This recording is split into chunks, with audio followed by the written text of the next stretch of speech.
জাতীয় সংসদ নির্বাচনে রোডম্যাপ ঘোষণা দাবিতে মাঠে নামার সিদ্ধান্ত নিয়েছে বিএনপি।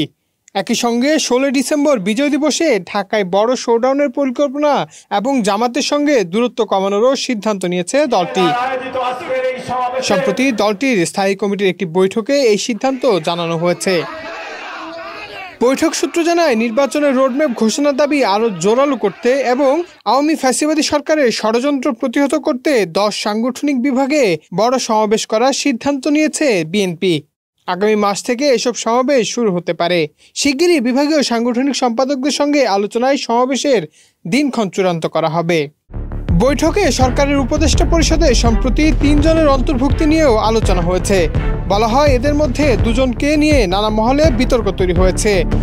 ইতিমধ্যে ছাত্র জনতা এটা নিয়ে প্রশ্ন তুলেছে এবং তারা আন্দোলন করছে। এই নিয়োগ নিয়ে বিএনপিও বিস্মিত। সূত্র জানায়, ৫ই আগস্টের পরে পরিবর্তিত পরিস্থিতিতে প্রশাসন ও মাঠ প্রশাসন সহ বিভিন্ন প্রতিষ্ঠানের গুরুত্বপূর্ণ পদগুলোতে পদায়ন নিয়ে বিভিন্ন পর্যায়ে নানা আলোচনা হচ্ছে।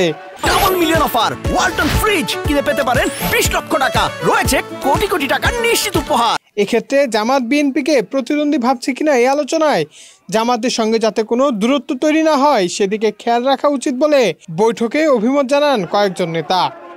বৈঠকের নেতারা বলেন, বিএনপি অন্তর্বর্তী সরকারের বড় সহযোগী এবং সহায়ক শক্তি, তাই বিএনপির সঙ্গে আলোচনা করেই সরকারের সিদ্ধান্ত নেওয়া উচিত।